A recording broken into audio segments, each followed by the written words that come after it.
ये धारावाहिक साहित्य अकादमी द्वारा पुरस्कृत उपन्यास दीवारों से पार आकाश पर आधारित है। इसे धारावाहिक का रूप देने के लिए लेखक की अनुमति से इसमें कुछ जरूरी बदलाव किए गए हैं। समाज में स्त्री के अधिकार की आवाज बुलंद करते इस धारावाहिक के पात्रों का किसी भी जाति, समुदाय, भाषा या व्यक्ति से कोई संबंध नहीं है।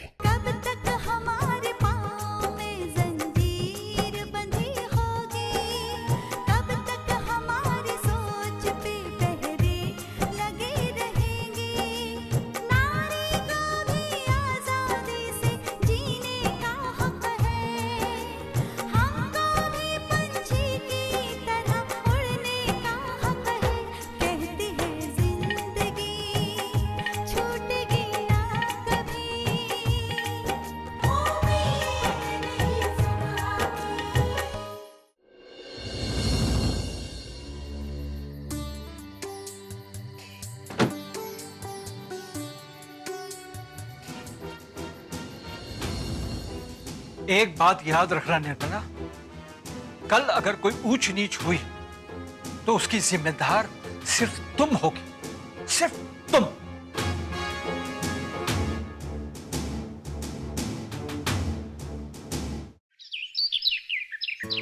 फटाफट कॉलेज खत्म करना है, सारी क्लासेस खत्म करनी है, उसके बाद घर जाकर तैयार होना है शादी के लिए। मैंने तो आपसे पहले ही कहा था ना कि आज कॉलेज छोड़ देते हैं। भाई कॉलेज क्यों छोड़ देते हैं?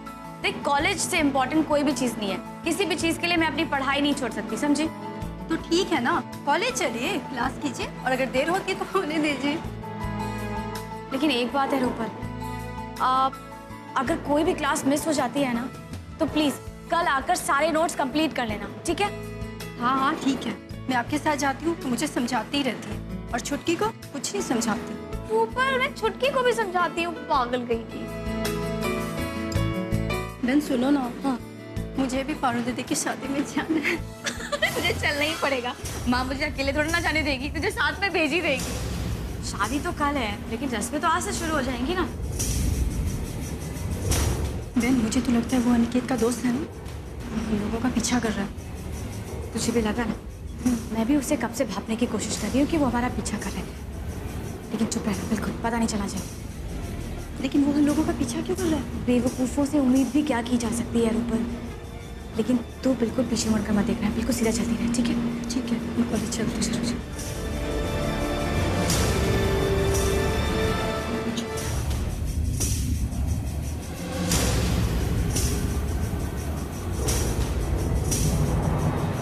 चल शायद ऊपर रुका, चल दिया।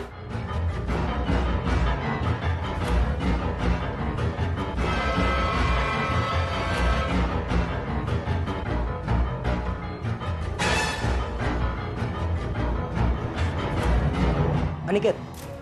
हाँ बोल सूरज। हाँ मैं उन दोनों का पीछा कर ही रहा था, अचानक न जाने वो कहाँ चली गई। बे अचानक कैसे गायब हो गई?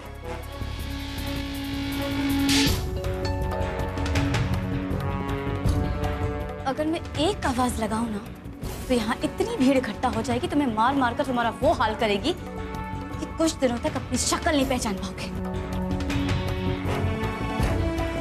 हेलो हेलो हेलो हेलो सूरज, अरे वो अगले मोड़ पे मुड़ गई होंगी, तूने देखा नहीं होगा बस। तुम जैसे लोगों की वजह से मैं अपना रास्ता नहीं बदला करती। क्यों पीछा करवा रहे थे इससे मेरा? क्या जानना चाहते हो मेरे बारे में? रस्सी चल के लेकिन बल नहीं किया ना? ए, तुम? हाँ मैं उम्मीद नहीं करी थी ना। अगर इससे पुलिस स्टेशन ले जाऊं ना तो वो इससे मार मार कर सब कुछ उगलवा लेंगे, और जो तुम्हारी ये रही सही इज्जत है ना, जिसका तुम्हें बहुत रौब है, वो सब पानी में मिल जाएगा। समझ में नहीं आता कि तुम अपनी हरकतें कब छोड़ोगे, कब बंद करोगे ये सब करना, तो मैं कब तक तुम्हें माफ करूंगी? तो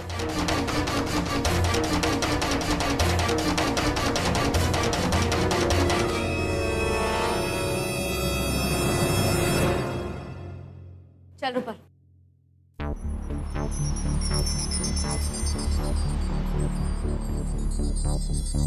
साहब चाय।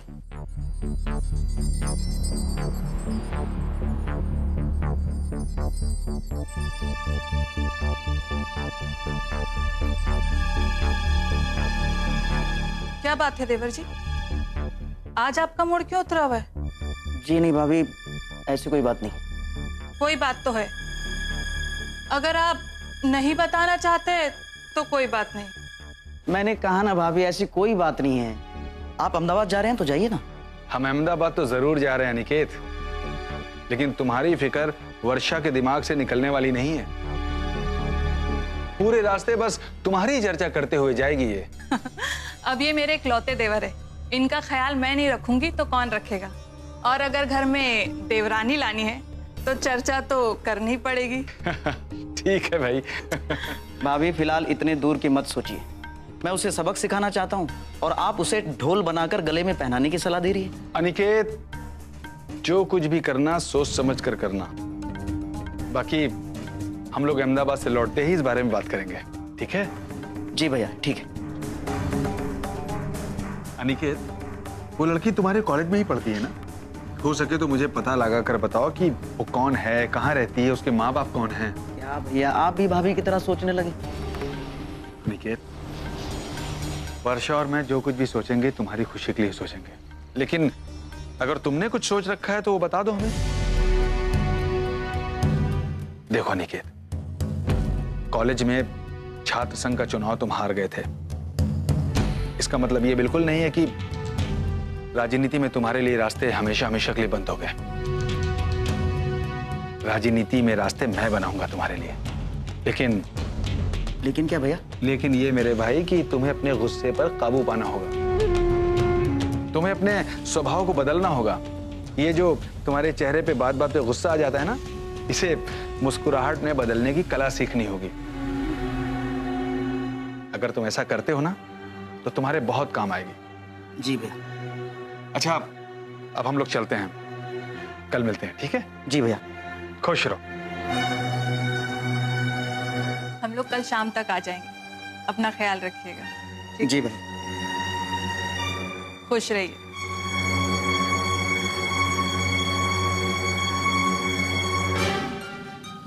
आप चाहे जो कुछ भी कहे भैया, नाम मिले या बदनामी, लेकिन करूंगा तो वही जो मैंने सोचा है। हेलो, जय श्री कृष्ण। ऑफिस पहुंच गया? अच्छा, खाना वक्त पर खा लीजिएगा। सरलाबेन का फोन आया था, कहता था कि तबीयत खराब है। अच्छा, आप शाम को जल्दी से आ जाइएगा। हाँ, जय श्री कृष्ण।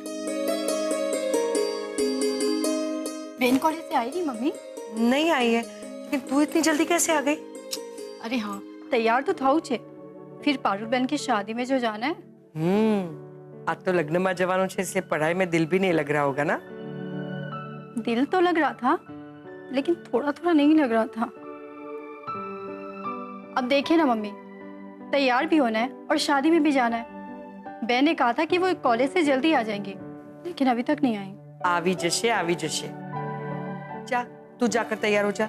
मैंने बहन से कहा था कि आज कॉलेज मत जाइए, आराम से शादी में तैयार होकर जाने का मौका तो मिल जाता, लेकिन नहीं, बहन को कॉलेज भी जाना है और शादी भी अटेंड करनी है। देख, वो हर रोज कॉलेज जाती है ना, इसलिए हरदम अव्वल आती है। मम्मी, पापा ऑफिस से कब तक आएंगे? केम, तुझे क्यों इतनी चिंता है? डर लागे छे। पापा कल जिस तरह से बात कर रहे थे, कहीं ऐसा ना हो वो हमें शादी में जाने से मना कर दे। इसीलिए मैं सोच रही थी क्यों ना उनके आने से पहले चले जाते हैं। उनका सोचना भी गलत नहीं है बेटा। बच्चे जब बड़े हो जाते हैं ना, तो माँ बाप की चिंता और बढ़ जाती है। ने आज ना जमाना में कोई ऊपर भरोसा कर ही पड़ शकाय ने, किसी पर भरोसा नहीं कर सकते, ठीक है ना? अरे नहीं मम्मी, हर आदमी एक जैसा नहीं होता। चलिए मैं तैयार होती हूँ, बहन आवे तो कह दीजिए मैं आ चुकी हूँ। जा। जानती है नीता, कल पारुल के घर पे बहुत मजा आया। हाँ, घर आने में देर हो गई थी, पापा बहुत नाराज थे, लेकिन सच कहे हमने बहुत एंजॉय किया। शादी का तो माहौल ही एंजॉय करने के लिए होता है, नाचना, गाना, हंसना, हंसाना। रूपल घर पहुंच गई होगी, मुझे भी जल्दी घर जाना। वो पारुल की शादी है ना, अगर पारुल का बस चले ना तो वो मुझे अपने घर से आने ही ना दे, हर वक्त मुझे अपने साथ रखे। कहाँ रहती है पारुल? अरिहंत नगर में। जानती हो, शादी का सारा प्रोग्राम उसने घर से ही रखा है। साफ साफ हिदायत दी है मुझे कि मुझे उसके घर 4 बजे पहुंच जाना है, सारी रस्मों में शामिल होना है। अच्छा मैं चलती हूँ, मुझे बहुत देर हो रही है। ठीक है, चल बाय बाय।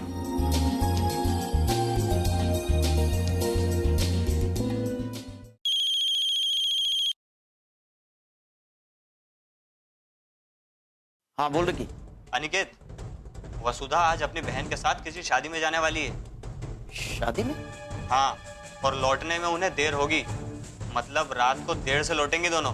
ओह, आज तो तुम्हें अपनी इंसल्ट का बदला लेने का अच्छा मौका मिला है अनिकेत, शायद ये मौका फिर ना मिले। तू ठीक कह रहा है रिकी। अच्छा एक बात बता, वसुधा है कहाँ? अभी अभी कॉलेज से निकली है, घर जा रही है, घर से फिर शादी में शामिल होने जाएगी। रिकी तू ऐसा कर, वसुधा के पीछे जा और तू ये देखने की कोशिश कर कि वो किस जगह किस शादी में जा रही है। ओके, उसके बाद प्लान करते हैं। ठीक है अनिकेत, वसुधा भी ज्यादा दूर नहीं गई होगी, मैं उसका पीछा करके जानने की कोशिश करता हूँ कि आखिर शादी में जाती कहाँ है। अच्छा ओके, पता करने के बाद तुम और सूरज मेरे घर पे आ जाना, मैं घर पर ही रहूंगा। ठीक है? ठीक है, पता करके बताता हूँ। बाय। Okay bye.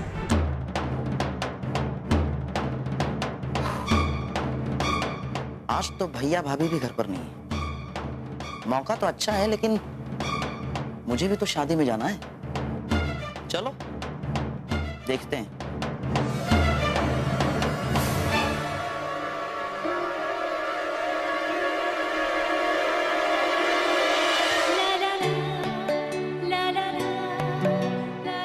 अरे दीदी और कितना वक्त लगेगा? 5 मिनट। वैसे दीदी शायद आप भूल गई हैं कि शादी आपकी नहीं पारुल दीदी की है। लड़की तैयार हो गई? कितनी खूबसूरत लग रही है। रूपल कहाँ है? वो कपड़े चेंज कर रही है। अच्छा अच्छा, तुम लोग ना जल्दी से लौट आने की कोशिश करना। ओके ठीक है मम्मी, लेकिन आप भी पापा से बोलेगा ना कि वो सो जाए, हमारा इंतजार नहीं करें। लेकिन मैंने कहा क्या? मैंने सिर्फ इतना कहा कि जल्दी आने की कोशिश करना। ठीक है? ठीक है मम्मी, जल्दी आ जाए। बेन, पारुल दीदी शादी से पहले कि हम लोगों को वापस आने देंगे? सच्ची बात मम्मी, अब शादी का माहौल है, थोड़ी बहुत ऊपर नीचे तो हो ही सकती है ना, थोड़ी लेट हो सकता है। बस आप पापा को बोलिएगा कि वो सो जाए, हमारा इंतजार बिल्कुल नहीं करें। हे भगवान, शू करूं? पता है, तुम लोग तीनों मुझे कहती हो कि पापा को समझा देना, और तुम लोगों के पापा मुझे कहते हैं कि लड़कियों को समझा देना कि जल्दी से वापस आ जाए। मैं करूं तो क्या करूं? ठीक है मम्मी, जल्दी आ जाएंगे। दीदी अब चले, वैसे भी हमें देरी हो रही है। हाँ बेन, पारुल दीदी हम लोगों का इंतजार कर रही होगी, चलिए ना। हाँ मम्मी, हम लोग चले? ठीक है, मैं सिर्फ इतना कहती हूँ कि जैसे शादी खत्म हो जाए तुम लोग तीनों जल्दी से लौट आना। ओके?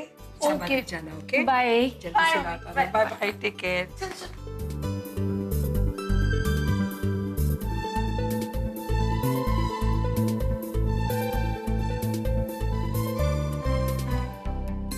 अरे मुझे ये मेहंदी नहीं लगानी है, मुझे मॉडर्न चमकती हुई मेहंदी लगानी है। अरे चमकने वाली मॉडर्न मेहंदी बाद में लगाने लेना, पहले ये शगुन वाली मेहंदी लगा ले।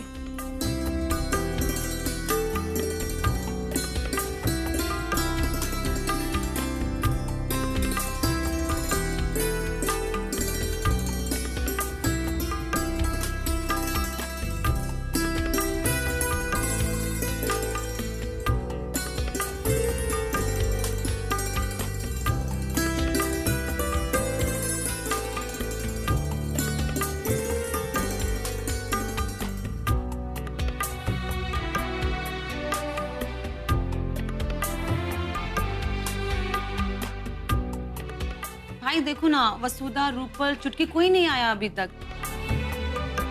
अब वो तो तुम्हारी सहेलियां हैं, तो तुम ही फोन करके पूछो कि अब तक आई क्यों नहीं। भाई जिस अधिकार से तुम पूछ सकती हो उस अधिकार से मैं थोड़ी पूछ सकता हूँ।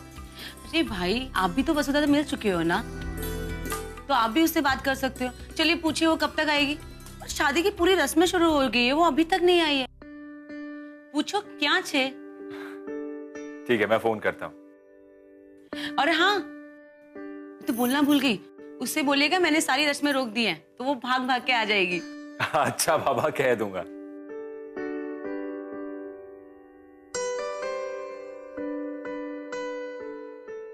हेलो वसुधा, अरे कहाँ हैं आप लोग? पाछड़ पाछड़? मुड़िए तो सही। कितनी देर कर दी आने में? पारुल आपका इंतजार करके परेशान हो गई। कहाँ रह गई थी आप? कब से पूछ रही थी आए क्यों नहीं? वो कॉलेज में थोड़ी सी देर हो गई। और छुटकी और वो लोग कहाँ हैं? दोनों आ ही रही होंगी बस। अरे आपके बिना पारुल का किसी भी रस्म में दिल नहीं लग रहा है। जल्दी से जाइए अंदर।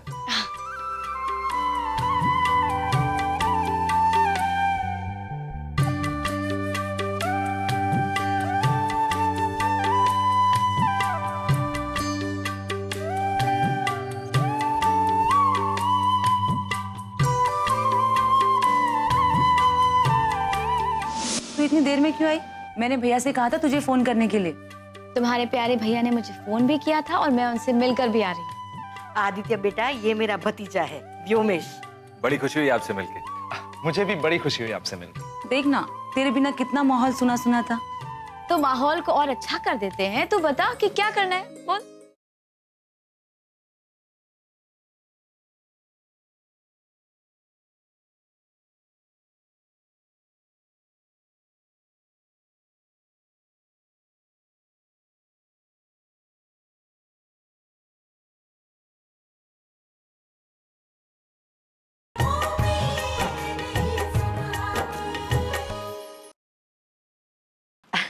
जय श्री कृष्ण। जय श्री कृष्ण। अरे जीव तो रे दिख रहा।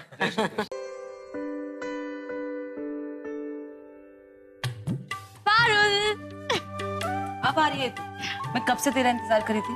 हूँ तारा थी नाराज छू। भूल થઈ गई, મને माफ कर दे। चल माफ करू छू। घर ढूंढने में कोई परेशानी तो नहीं हुई? नहीं नहीं, कोई परेशानी नहीं। आदित्य बेटा, ये मेरा भतीजा है व्योमेश। बड़ी खुशी हुई आपसे मिलके। मुझे भी बड़ी खुशी हुई आपसे मिलकर। तू इतनी देर में क्यों आई? मैंने भैया से कहा था तुझे फोन करने के लिए।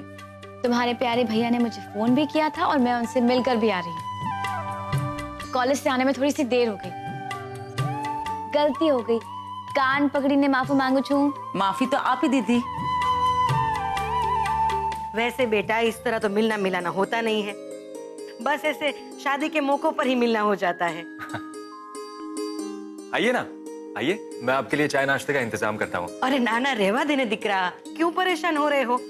हम घर से चाय नाश्ता वगैरह करके ही आए हैं। वैसे भी शादी में बहुत सारे काम होंगे। अरे ये पारुल कहाँ है? बहुत छोटी थी जब उसे देखा था। जी चाची, वो अंदर ही है। देखना, तेरे बिना कितना माहौल सुना सुना था। तो माहौल को और अच्छा कर देते हैं। तू बता कि क्या करना है, बोल। अब मैं क्या बोलूं? मैं इन लोगों से यही कह रही थी, वसुधा के ना रहने से यहाँ कितना सूनापन लगता है, लेकिन उसके आने से ही रौनक हो जाती है। अरे बेस ने थोड़ी बेस बेस। चाची बहु काम छे। काम तो होता रहेगा, बेस थोड़ी बार, है ना? वैसे कहना पड़ेगा हो, ना ही तुमने अपनी बहन को डॉक्टरी पढ़ाई, बल्कि देखो कितनी अच्छी तरह से लगन भी करवा रहा है। क्या पढ़े हो बेटा? माँ पापा का सपना था कि पारुल पढ़ लिख कर डॉक्टर बने। माँ पापा तो रहे नहीं, पर मैंने उसी दिन ठान लिया था कि चाहे कुछ भी हो जाए, पारुल को डॉक्टर जरूर बनाऊं। चाची, खुशी तो इस बात की है कि आज पारुल डॉक्टर बन गई। ये तो बड़ी खुशी की बात है। अरे हाँ बेटा, जिस घर में हमारी पारुल की शादी होने वाली है, वो लड़का कैसा है, परिवार कैसा है? घर तो बहुत बड़ा है चाची। लड़के का नाम भावेश है, डॉक्टर है। परिवार के सब लोग साथ ही रहते हैं। यानी पति और पत्नी दोनों डॉक्टर। हाँ, ठाकुर जी ये बहुत सरस जोड़ी बनावी है ना? सब आपका आशीर्वाद है चाची। वसुधा के आने से रौनक आती है, तो रौनक आ जानी चाहिए। गीता, रौनक ऐसे नहीं आती है, रौनक तो गाने बजाने से आती है। मुझे लगता है गरबा होना चाहिए, नहीं? अरे हाँ, तो चल शुरू हो जा। ठाकुर जी सौनु भलू करे। एक बात तो कह भी पड़शे हो बेटा, सभी भाइयों को तुमसे सबक लेना चाहिए। देखो अपनी बहन की शादी कितनी धूमधाम से करवा रहा है, और क्यों ना हो धूमधाम, आखिर एक ही बहन है ना? चाची, 4 बहनें होती तो भी इतनी धूमधाम से करवाता। अब शादियां बार बार थोड़ी होती हैं।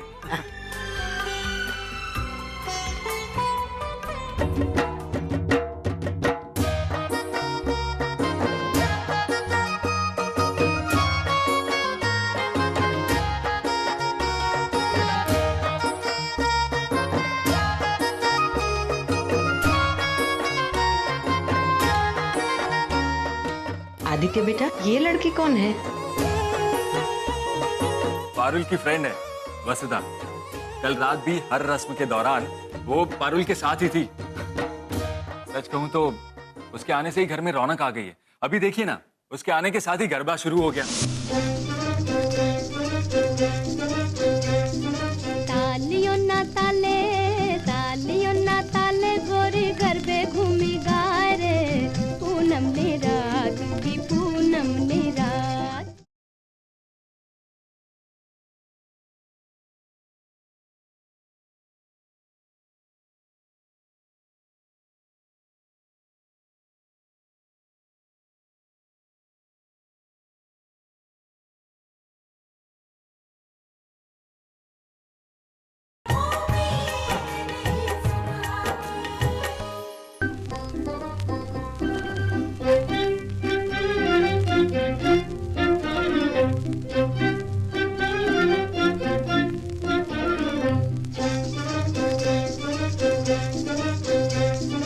तालियों ना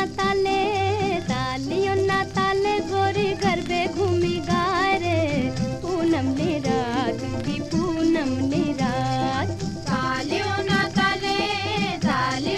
ताले गोरी गरबे घूमी गाय रे, पूनम ने रात की पूनम ने रात। आसमानी आसमानी चुंदड़ी ना लहरनिया लहरा रे, पूनम ने रात की पूनम ने रात।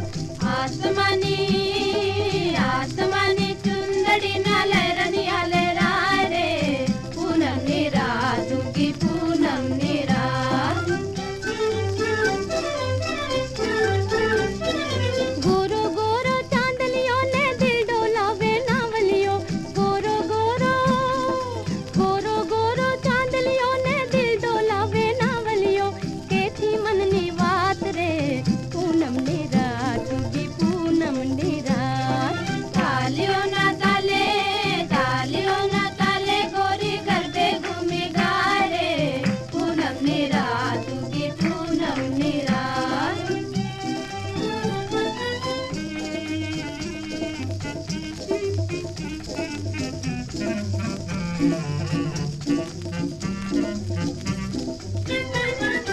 ओरी ओरी आव गोरी ओरी ओरी, ओरी ओरी आव गोरी ओरी ओरी।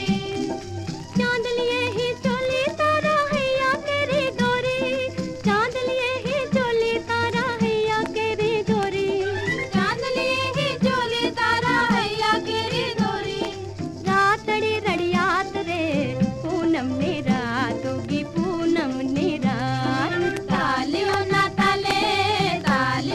ताले गोरी गरबे घूमी गाय रे, पूनम ने रात की पूनम ने रात।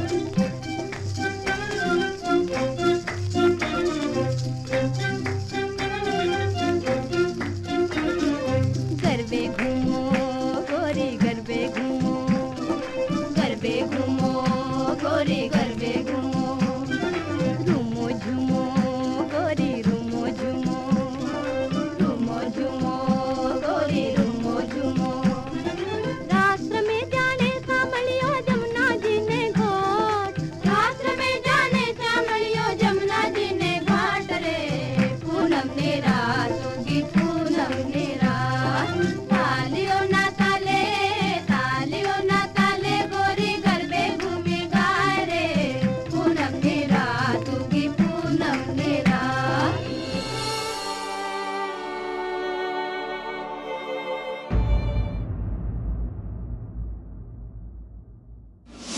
वो अनिकेत जिसे तूने बाजी लगाई थी, हाँ वो विशाल पटेल का छोटा भाई है। हाँ मैंने खबर छे, लेकिन इस वक्त उसकी बात करके क्यों माहौल खराब कर रही हो? अरे मैं तो ये बताना चाहती थी कि विशाल पटेल आदित्य भाई के दोस्त हैं। आदित्य के? हाँ, और वो भी शादी में आने वाले थे। પૂજાની વિધિ શરૂ થઈ ગઈ છે પણ વસુધા કहीं दिख नहीं रही है। अरे हो सकता है वसुधा पारुल के साथ होगी। वो देख उसकी बहन।